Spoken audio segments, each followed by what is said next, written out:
and welcome in to the first round breakdown of this March Madness in April 8-ball pool tournament of the Southgate Student Ministry. The first round had everything you want. It had domination, it had upsets, it had winners, it had losers. Today we're going to do a few things. We're going to go through the winners of the tournaments. We're going to kind of tell you a little bit about what happened. We're then going to go to Logan Prentice, who's going to give us a bracket breakdown to see how you're doing and your predictions.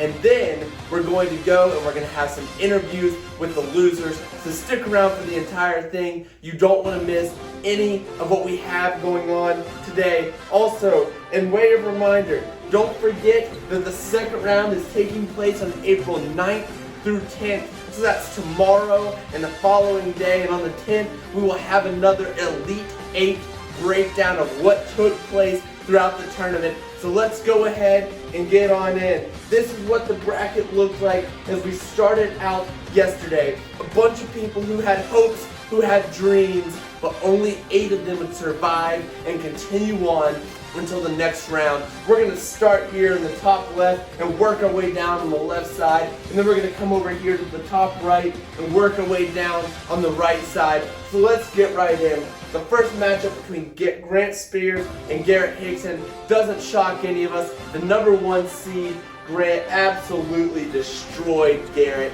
made him look silly, and Grant takes the win in that round. Next up, we have Max Ballard beating Anna Claire Butt. Anna Claire is devastated. She took a 1-0 series lead in this one, but couldn't close it out. And Max wins 2 in a row to end that series and take the lead.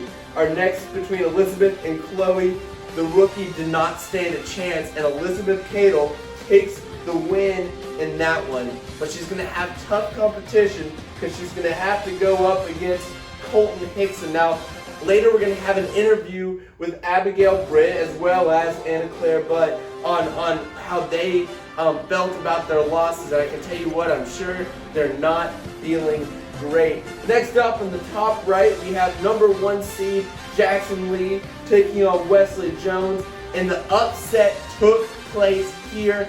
Wesley comes in as the number 15 seed in this tournament and takes down Jackson Lee. I guess as Jackson's a rookie, the pressure was just not able to, he wasn't able to handle the pressure, and Wesley comes in and takes him down. Now we have Jake and Drew, and once again, the rookie can't stand it, and they go down to Drew. Jake is furious about this game. Drew wins fair and square though. Now we have Jacob Pollard and Ella Fuller, and Jacob wins. His practice, his Sunday morning training has paid off as he beats Ella. Ella's very upset about this game, but Jacob wins to advance, and he'll be playing against Haley Mobley. We get an interview with John Ryan later to see kind of what went down in that game. But as you can see, we now have our Elite 8, some intense matchups between Grant and Max. That will be an incredible one to watch. We have Elizabeth and Colton. Look for the intensity there. We have Wesley and Drew. The young guns continue to duel it out. It'll be fascinating to see who comes into the Final Four from that side of the bracket, and between Jacob and Haley, the one who trains every Sunday morning versus the competitor, the one who wants nothing but to get Chick-fil-A. What will speak to us here? Don't forget, those games are going to be taking place tomorrow and April 10th. So be sure to stay tuned on April 10th to know what happens next. Now we're going to send it over to Logan Prentice, and he's going to go through and talk to us about where you stand in your bracket. Hello everyone, we are here with the first round breakdown of the Southgate Student Ministry 8-ball pool tournament. As you can see on the screen here, the results through the first round of play. Myself, the expert Logan Prentice, did get 7 of the 8 first round matchups correct. But don't be dismayed. We have a really tight race here, as everyone outside the McGreevy household went 500 or better into the first round matchups. And we have a 3-way tie for second place between everyone's favorite jerk, you love to hate him, Max Ballard, the Corona preacher himself, John Thomas, and the front runner for this competition, Jacob Pollard. As we all know, he loves to be on his phone when he isn't supposed to be. Through the first round of games, there were some pretty even kill matchups, some matchups that we figured would turn out one way or another, such as the Grant Spears Garrett Hickson battle that ended up with Grant taking 2 games to nothing against Garrett. But on the right side, we had a huge upset as Wesley Jones knocks off Jackson Lee in the first round matchup. One that a bunch of people predicted, so it didn't shake up too many brackets, but still an upset nonetheless. But guys, it's only getting started here for April Anarchy, as we're going to call it, I guess, since we're no longer in March. But it is going to be a tight race between these 12 contestants and the 8 remaining players themselves to see who can come out on top and get the Chick-fil-A gift card. Stay tuned. Thank you so much, Logan. We really enjoyed that. I don't know why I'm doing so poorly, and of course, you're over there dominating, so if you took my advice, you're going to absolutely lose. If you took Logan's, well, good for you, because you have a much better chance of winning. If you took your own advice, well, neither of us really mattered. Now we get a special treat. We get to have interviews with our losers. Alrighty, we want to welcome in Anna Claire Butt. She was defeated by Max Ballard. Anna Claire, what happened? Take us through what took place in your game. Well, the first game started strong with a dub, and the second game I got beat pretty bad, and then the third game it came down to whoever was going to hit in the 8 ball, and I just whipped real hard. So you had every opportunity to win this game. That is correct. Like, all you had to do was hit the 8 ball in, and it would have been a victory.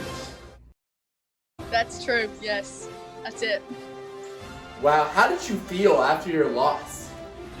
I felt disappointed in myself, my 8-ball pool skills. I really just felt like I let Team Anna Claire down. Wow. Do you have a message for your fans who were cheering you on, who chose you to win this game? No, I'm sorry. Next year, I'm going to come back swinging, and I'm going to be practicing all through this year. Thanks for your support. I will do my best next time. Well, thank you. I've been asking this question. How long did you train in preparation for this tournament? You know, I started as a young toddler, working, watching all my family members, and then when Game Pigeon came, I just really, it's probably about 4 or 5 years, I'd say. Wow, that is intense. Well, Anna Claire, we are so sad that you lost, but especially to someone who's as rude as Max Ballard. I know he was probably miserable about it, but we're thankful that you joined us today, and then heal up after your loss. Thank you for being here. Thank you. Now we're gonna send it over, and we're gonna give Abigail Britt a call. Abigail, what happened in this game? How did you lose? I know you were playing against the big gun and Colton Hickson, but what happened?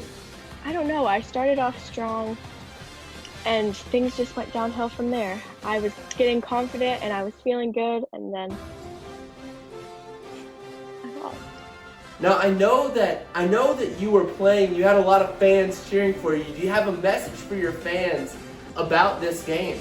Really sorry, guys. I feel awful. I've disappointed all of you, and I know, and I just don't know what to do.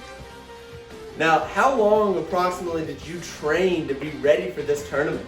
I have been training. I was training for about 2 or 3 weeks beforehand, and then all day, the day of the tournament.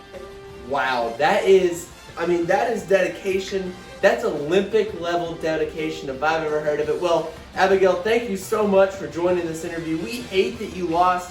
We were looking forward to seeing you move on. I know several of us had you chosen in our brackets. Do you have any words for Colton as he continues on in the tournament? Good luck. Alrighty, well, thank you so much, Abigail. Have a great rest of your day. Thank you for having me. Now we're going to send it over to John Ryan. Let's see what John Ryan has to say. John Ryan, welcome. John Ryan, You ended up losing to Haley Mobley. All she was here for was Chick-fil-A. Why did you end up, and how did you end up losing to Haley? Well, I think it was just I was occupied with other things at the time, so I wasn't taking my time. I was just trying to get through really quickly and just get it over with so I could get back to work. That's understandable. Now here's my question. Do you regret that at all? Yeah.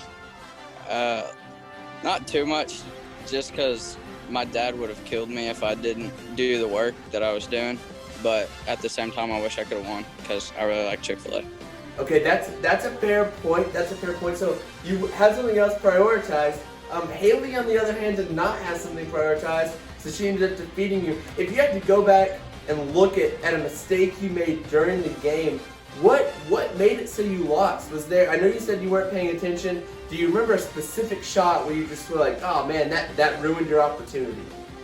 I think there was one where I just really couldn't get the cue ball to hit one of the balls I needed to go in, and it just didn't go from there. Well, that hurts, and I know it doesn't feel good. I've been asking everyone this question who we've interviewed. How long did you train in order to get ready for this tournament? I haven't played 8-ball that much, so I'm not too worried about losing because I'm not that good at it. Well, that is you heard it here first, folks. John Ryan's not too upset about his loss, just upset about losing chicken. That is probably the chicken bracket down there. And he saves himself by not having to play Jacob Pollard in the next round.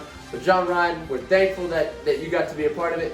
And thank you for coming on and doing this interview. And don't forget, stick around. You don't want to miss our next show on March Madness 8-Ball Pool Edition in April. Thank you guys so much for watching, for being such an avid fan of this tournament. Have a blessed day.